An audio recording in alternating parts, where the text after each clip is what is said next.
Oke, kembali lagi ke mata kuliah struktur data dan algoritma. Jadi pada pertemuan, hari ini saya akan membahas tentang algoritma searching ya, atau kalau kita terjemahkan searching ini ke bahasa Indonesia artinya pencarian ya. Sebelumnya saya akan, share slide dulu, share materi dulu yang sudah saya buat. Oke, ini dia materinya tentang Eee, sequential search ya. Jadi pertama kali kita harus, tahu dulu searching itu apa, digunakan untuk apa ya. Nah, apa itu searching? Searching adalah pencarian data dengan cara menelusuri data-data tersebut. Jadi sesuai dengan namanya, kita menggunakan algoritma searching ini untuk mencari data dalam, array ya. Nah, yang pertama itu saya akan bahas tentang, sequential search terlebih dahulu. Apa itu sequential search ya? Sequential search ini adalah teknik pencarian data dalam array satu dimensi yang akan menelusuri semua elemen-elemen array dari awal sampai akhir ya, di mana data-data yang ada di dalam array itu tidak perlu kita urutkan terlebih dahulu. Analoginya sama seperti ketika kalian ingin mencari sebuah barang di dalam loker ya. Kita nggak tahu nih, loker ini urutannya apa aja gitu ya, barang-barangnya itu kita nggak tahu. Tetapi kita akan mengunjungi loker tersebut satu persatu gitu ya. Kita akan buka satu-satu gitu lokernya. Nah, seperti itulah sequential search ya. Dan sequential search ini tentunya memiliki kemungkinan terbaik dan kemungkinan terburuk ya.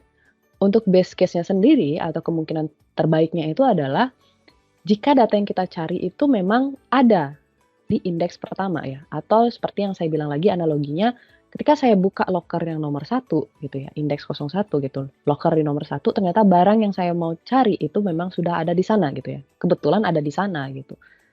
Jadi saya kan karena sudah dapat barang yang saya cari, saya tidak perlu lagi ngecek loker-loker yang lain. Nah, berbeda kalau kemungkinan terburuknya gitu ya.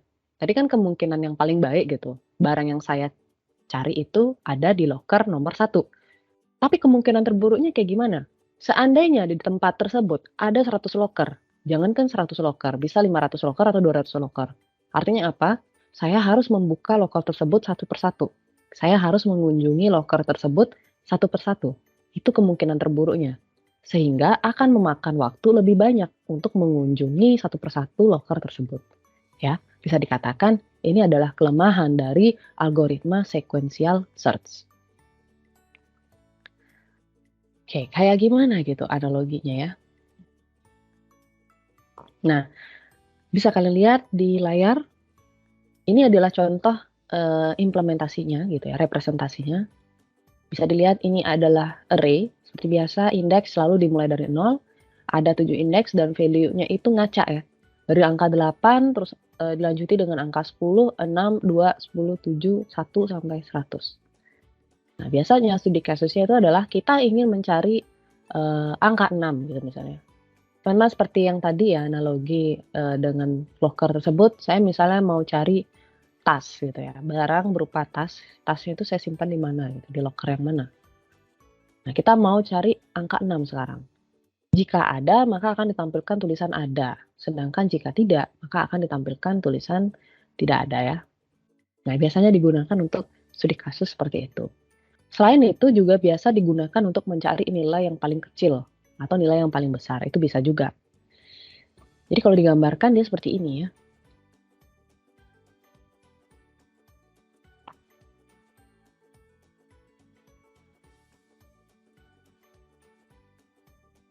Nah, jadi, seperti sebuah, apa namanya, kotak gini, panjang begini ya, case-nya dia macam-macam.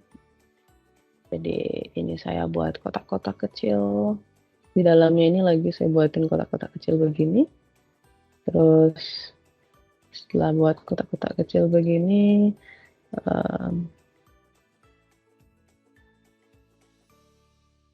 saya bikin lagi di sini,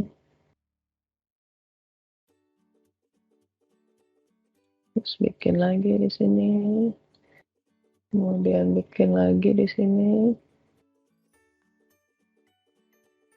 Kemudian bikin lagi di sini. Dan itu, sorry.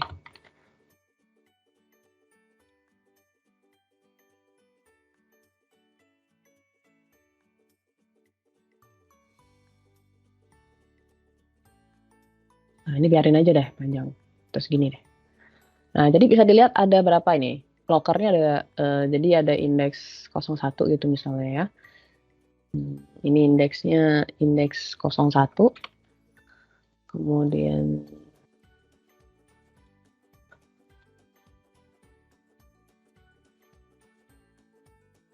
indeks 01, terus ini indeks 02, kemudian ini indeks 03, yang ini 04, yang ini 05, 06, ini 07 misalnya ya. Nah, case-nya itu biasanya diketahui di dalam ini misalnya ada beberapa data ya, misalnya kayak ada 1 gitu ya, 1 terus 5 jadi ngaca ya. Ini bisa 12 di sini, kemudian 8, habis itu 20, kemudian ada 9, setelah itu ada 15. Nah, kita misalnya biasanya case-nya itu adalah kita ingin mencari data di dalam array tersebut apakah ada angka 5 atau enggak gitu ya. Apakah data 5 ini ada gitu atau data bernilai 5 ini ada gitu. Output-nya itu ada 2, apakah ada atau bisa ada atau tidak ya. Ada atau tidak ada. Nah, jadi ada 2 output-nya, ada dan tidak ada gitu. Terus ada studi kasus juga misalnya carilah nilai paling kecil gitu misalnya ya. Nah, saya pakai pen tab aja nih. Terus ada yang case-nya itu, kita cari nilai paling kecil gitu misalnya, di mana nilai paling kecil gitu ya, di manakah nilai paling kecil gitu ya, berapa nilai paling kecil gitu misalnya. Nah, ini bisa dicari seperti ini, kita gunakan sequential search itu bisa. Jadi berapa nilai paling kecil, nah harusnya di sini angka 1 ya. Jadi output-nya itu nanti berupa angka 1. Terus ada juga case-nya itu, di mana posisi nilai paling kecil. Mana posisi nilai paling kecil. Nah, kayak gitu. Jadi posisinya ya, posisi itu berarti berkaitan sama indeks ya. Indeksnya ada di indeks keberapa gitu, posisi keberapa. Jadi dia berada di indeks 01 ya. Nah, ini kebetulan aja, angka yang paling kecil itu adalah angka 1 yang posisinya itu, letaknya itu ada di indeks 01 ya. Nah, itu biasanya sih, kalau dimodifikasi soal-soalnya seperti itu ya. Oke, kita sekarang coba masuk ke codingannya. Jadi kita cari yang simpel dulu, ada atau tidak ada gitu. Saya buka dulu borlannya.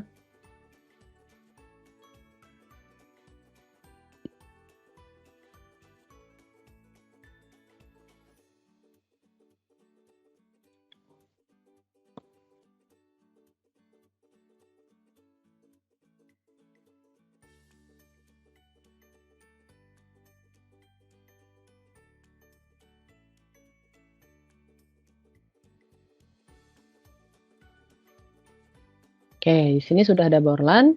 Seperti biasa buat header terlebih dahulu, jangan dilupakan pembuatan headernya. Include ya, include conio.h,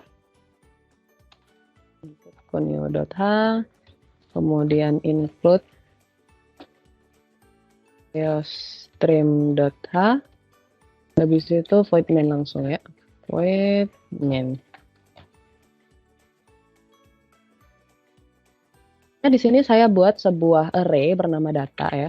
Jadi buat array bernama data, kemudian dengan jumlah elemennya ada 8, di mana saya langsung inisialisasi di sini isi dari elemen array tersebut yang panjang karakternya adalah 8 ini.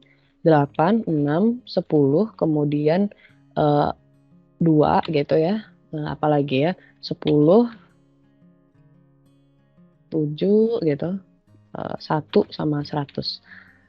Nah, ini misalnya saya kasih 15 deh. Oke. Jadi pertama saya buat variable array. Saya buat variable array seperti ini ya. Jadi teman-teman bisa lihat di sini, saya sudah buat sebuah variable array di sini dengan jumlah karakternya gitu, atau sorry bukan jumlah karakter ya, dengan jumlah elemennya itu ada 8 elemen, jadi bisa menampung 8 data di sini. Nah, setelah kita buat variable array-nya, yang kita lakukan sekarang adalah kita membuat sebuah variabel cari ya. Variabel cari ini fungsinya adalah untuk memasukkan data yang ingin kita cari gitu ya. Jadi ada integer cari. Saya buat variabel cari gitu dengan bertipe integer. Kemudian saya buatkan sebuah tipe data boolean. Jadi saya buat variabel namanya itu variabel keterangan dengan tipe datanya itu boolean ya. Jadi kalau boolean itu ditulis kayak gini. Ini boolean. Boolean itu nilainya adalah true sama false. Saya set di kondisi awal ya. Kita set di kondisi awal itu keterangan itu false ya. Jadi bernilai salah gitu ya. Kita kasih dia false dulu. Artinya data itu belum ketemu gitu ya. Jadi saya buat dulu variabel cari untuk memasukkan nilai yang ingin saya cari nanti. Jadi nanti ada inputan dari user, ya user itu mau cari nilai berapa. Ada apa enggak data tersebut gitu ya. Baru saya buatkan dia sebuah variabel keterangan dengan tipenya tuh boolean. Saya set dia false, salah dulu gitu ya. Jadi belum ketemu dulu tuh data yang mau kita cari itu gitu. Dulu. Nah ini yang saya bilang, ini ada inputan dari user untuk mencari data ya. Jadi masukkan data yang ingin dicari, begitu ya. Masukkan data yang ingin dicari. Oke, kalau sudah di sini cin ya, cin cari. Nah, pakai variabel cari yang tadi yang ini. Kalau sudah, diapain habis itu? Untuk mencari data, kita harus gunakan perulangan ya. Karena kan ini array dia. Jadi kita harus cek satu persatu. Kita harus mengunjungi ibarat tadi kayak locker ya, seperti locker tadi. Kayak locker gitu, terus satu-satu ada di sini ininya kotak gitu, terus ada kotak juga di sini. Nah, ini kan harus kita kunjungi satu-satu ya. Kita harus kunjungi locker ke-1, kita harus kunjungi locker kedua dan seterusnya. Nah, untuk mengunjungi tersebut kita bisa gunakan perulangan for ya. For kita mulai dulu integernya, setnya dulu jadi dari 0 seperti biasa. Terus i-nya itu kurang dari 8, i-nya plus. Nah, ini kita masuk ke proses mengunjungi gitu ya, mengunjungi locker atau mengecek elemen indeks array 1 per 1. Oke? Nah, cuman begini, kalau logikanya, kalau data itu sudah ketemu, misalnya ada locker ya, terus saya mau cari boneka misalnya. Saya cek dulu di locker pertama. Ternyata baru saya buka locker pertama, isinya itu tas. Oh, bukan berarti boneka. Berarti bukan ini ya, bukan di locker pertama. Otomatis saya lanjut lagi kan. Saya beralih ke locker kedua. Saya cek lagi di locker kedua itu. Kira-kira ada nggak boneka ya? Ternyata baru saya buka, isinya itu sepatu. Nah, berarti kan nggak sesuai sama apa yang saya cari ya. Barang yang saya cari itu nggak sesuai gitu kan. Saya beralih lagi ke locker 3. Saya buka gitu, locker 3. Nah, ternyata isinya itu adalah sandal kan. Jadi nggak sesuai lagi. Terus saya beralih lagi nih ke locker 4. Baru saya buka, ternyata isinya boneka. Berarti, oh ketemu nih di locker 4. Apa yang terjadi? Kalau saya udah nemu bonekanya, apakah saya akan ngecek lagi yang lain? Kan enggak ya. Jadi cukup, oh ada gitu aja kan. Logikanya kan gitu. Kalau sudah ketemu ya udah, outputnya berarti ada gitu aja. Nah ini kita gunakan studi case yang ada atau tidak ada tadi ya outputnya. Jadi misalnya di sini ya kita pakai if. Jadi perulangan terus kita if kan gitu ya pakai percabangan. Jadi algoritmanya jika data ke i gitu ya. Jadi jika data indeks ke i-nya itu akan berulang, data indeks ke 0, data indeks ke 1, 2, 3. Itu sama dengan data yang kita cari gitu. Kita masukkan variabel cari. Maka keterangan yang awalnya false itu akan bernilai true ya. Jadi udah benar, oh datanya udah ketemu ya. Kita set dia menjadi true. Jadi berulang dulu, kita kunjungi satu persatu indeks array-nya gitu atau locker-nya kita kunjungi satu persatu. Terus kalau data indeks ke I, di mana I ini bisa berubah, itu sama dengan variabel cari. Di mana variabel cari ini adalah inputan dari user, maka set di sini keterangannya adalah sama dengan true. Jadi yang awalnya false, dia berubah jadi true. True itu berarti benar ya. Jadi dia, oh udah ketemu gitu, true. Nah selanjutnya, di luar dari for, kita kasih gitu ya. Kita kasih keterangan sekarang, biar menghasilkan output. Kalau begini saja, sudah dapat hasil memang. Tapi belum ada output. Nah ini harus kalian kasih output. Kalau memberikan output, itu jangan di dalam for. Karena nanti hasilnya akan berulang ya. Output itu akan menghasilkan gini nanti outputnya itu karena pakai for, dia banyak nanti jadinya. Nah biar dia nggak banyak, kita buatnya di luar ya. Jika gitu ya, jika keterangan itu bernilai true, maka jika keterangan bernilai true, maka check out data ada. Jadi datanya ada gitu ya. Data yang kita cari itu ada. Else check out data tidak ada. Nah, jelas. Kalau keterangannya true berarti data ada. Kalau di luar itu ya berarti tidak ada. Jangan lupa gets-nya ya. Biar bisa menahan tulisan di layar. Kalau ini nggak isi nanti nggak mau nempel di layar gitu. Oke, ini sudah. Kita save dulu.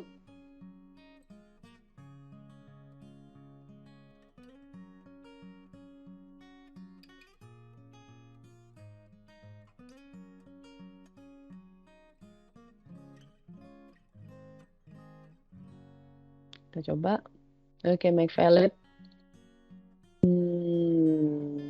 Nah, ini kurang I-nya. Valid lagi, statement missing. Aduh, ini titik koma harusnya. Nah, kita coba jalankan. Oke. Nah, di sini bisa teman-teman lihat hasil outputnya.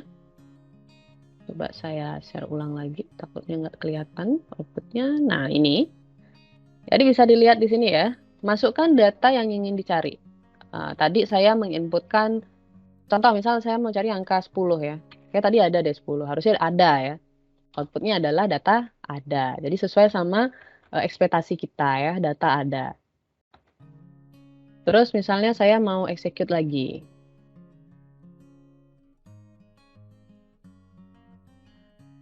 Terus saya mau execute lagi misalnya, saya execute lagi dia. Kita masukkan data yang tidak ada contohnya ya. Misalnya data yang nggak ada misalnya kayak 21. 21 saya tidak inputkan, tentunya nanti outputnya adalah data tidak ada. Oke, berarti sesuai sama harapan dari si user ya. Seperti itu. Nah, kayak gitu sequential search itu kayak gitu. Jadi dia akan ngecek satu-satu dengan menggunakan dengan menggunakan metode perulangan for. Oke. Nah, selain itu ya, implementasinya juga kita bisa pakai array 2 dimensi juga. Kalau tadi kan contohnya di array 1 dimensi ya. Sekarang kita coba di array 2 dimensi. Kayak gimana jadinya? Nah, saya share dulu lagi borlannya. Oke. Nah, ini adalah array 1 dimensi ya. Sekarang kita pakai array 2 dimensi. Ini saya kasih komen dulu. Saya mau buat satu file tapi saya komen aja.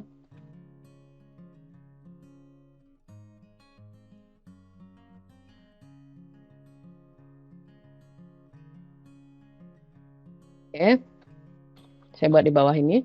Jadi saya bikin sekarang yang array 2 dimensi. Ini contoh array 1 dimensi ya. Kita buat array 2 dimensi. Jangan lupa caranya gimana. Jadi jumlah barisnya 3, jumlah kolomnya 5. Sama dengan, terus saya inputkan di sini datanya gitu ya. Saya masukkan di sini 19, 11, 81, kemudian 25, habis itu 79, kemudian habis itu 79 ada 16, habis 16 itu ada 7, ada 9, ada 13, ada 25, kemudian 30, 10, 12, 40, 22 gini misalnya ya. Karena 35 berarti totalnya ada 15 elemen ya. 1, 2, 3, 4, 5, 6, 7, 8, 9, 10, 11, 12, 13, 14, 15. Jadi ada 15 elemen. Oke, kita sudah deklarasi array 2 dimensinya. Selanjutnya ngapain? Kita buat tipe data integer, kemudian variabel i, variabel j, kemudian variabel n. Ya, jadi ini untuk atau ini variabel cari ya. Bisa juga. Jangan lupa i sama j, atau jangan i sama j deh.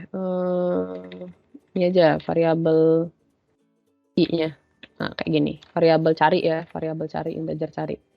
Terus boolean keterangan sama kayak tadi untuk buat ini ya, kita set false dulu. Habis itu sama lagi cout sama kayak tadi, inputkan bilangan yang ingin dicari. Maka cin itu cari, setelah itu for, pakai perulangan for, ngecek satu-satu, integer i-nya sama dengan 0, i-nya kurang dari 3, kemudian i-nya plus plus. Ini bagian baris ya. Kemudian baru kolom ya, untuk ngecek di bagian kolomnya atau cetak di bagian kolomnya. Integer j sama dengan 0, j-nya kurang dari 5, j-nya plus plus.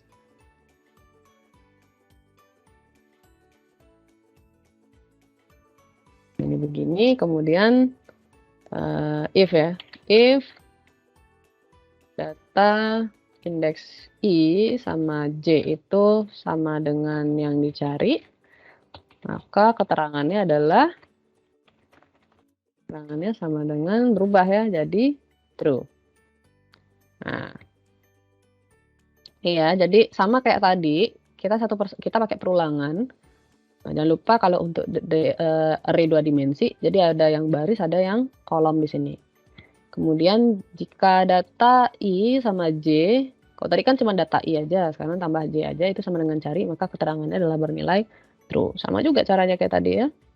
Kita buat di luar for-nya ini, di sini, if itu sama dengan true, maka yang terjadi adalah cout tak ada ya. Terus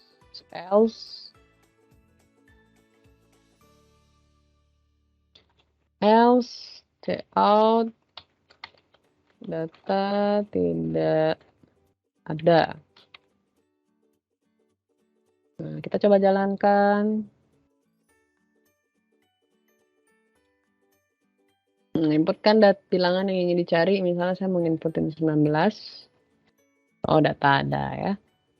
Terus ya sama ya kayak array 1 dimensi. Misalnya apa lagi? Saya belum share ini ya, sebentar.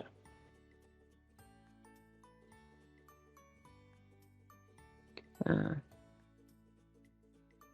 misalnya saya mau ini, saya jalankan dulu. Misalnya saya mau cari data, saya share lagi. Ini misalnya saya mau cari data yang tadi nggak ada itu angka 100 ya. Jadi data tidak ada. Karena memang nggak ada ya. 100 kan nggak ada nih. Jadi 100 itu tidak ada. Jadi tidak akan muncul outputnya itu tidak ada.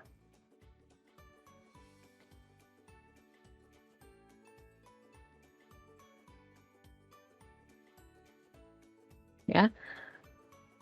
Nah, itu kira-kira untuk pertemuan hari ini tentang sequential search. Bisa dilihat di slide-nya.